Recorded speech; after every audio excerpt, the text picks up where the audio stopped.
I were to describe my dad in a few words, the first word that really comes to my mind is beautiful.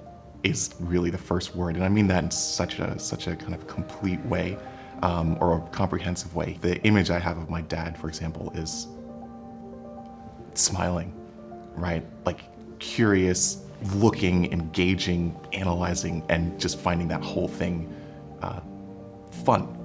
So joy, enthusiasm, empathy, and all of that is just beautiful. I would describe Bill as wicked smart, kind, humble, a person who I have never heard brag over these many, many years, even though he's done some pretty incredible, life-changing, and impactful things. It's going to be hilarious to see how he receives this award. Bill is the best of the best of the best journalists, representing the highest ethical standards, the deepest investigative reporting. The fact that he is a graduate of our school is an endless source of inspiration to our students and our faculty. I've been at CBS News for 36 years. I've never known a time without Bill at CBS News. I've been at 60 Minutes now for half of that time and been running the show for the past 6 years.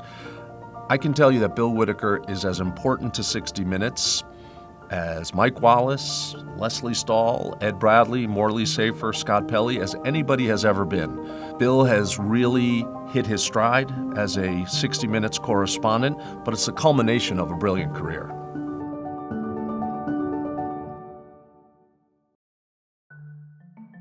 My dad has a silly sense of humor.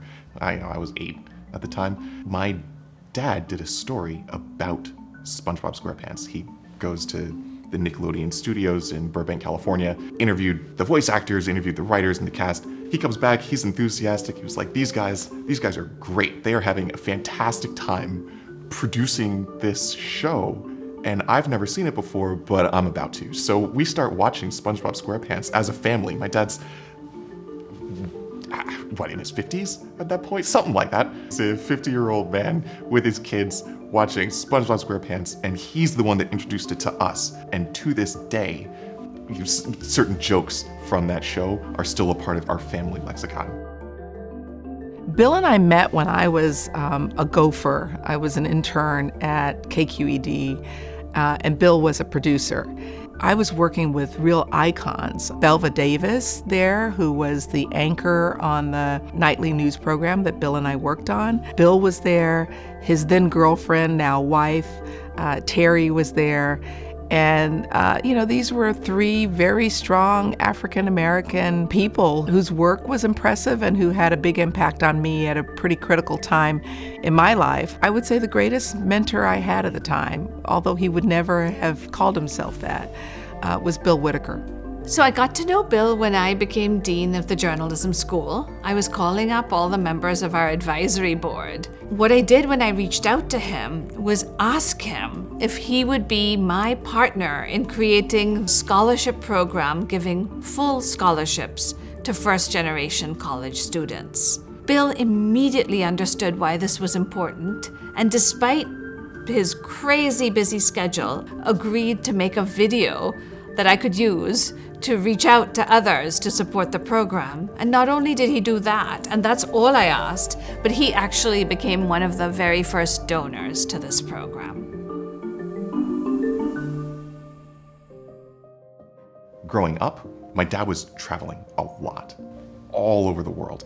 I don't know how many countries, but he's been multiple places in every single continent, multiple times, I think with the exception of Antarctica. My experiential memory, like me, is that my dad was always there. He was always present. I have no active memory of him not being around. And I think that has everything to do, again, with who he is and how he relates to people, how he related to me. It's really wonderful that Berkeley is honoring Bill today, because you're not only honoring an incredible journalist and an incredible human being and obviously an incredible graduate, but you're also recognizing that true journalism, truth-seeking in storytelling around some really important issues still matters. What you get from a reporter like Bill Whitaker is a lot of experience. People have been watching Bill cover politics, investigate the opioid crisis, work overseas under difficult circumstances. There's a trust that builds up. I can trust this man. I know his work. We want to tell people the truth, and we want to help educate them. No one does that as well as Bill. What Bill stands for, which is courageous, accurate journalism that's deeply investigative, matters so much.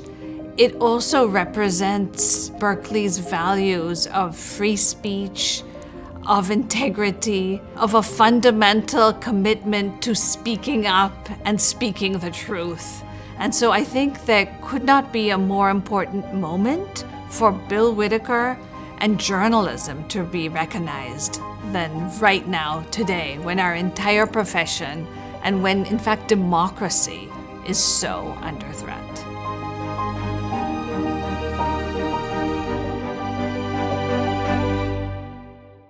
Bill, congratulations on being named Alum of the Year.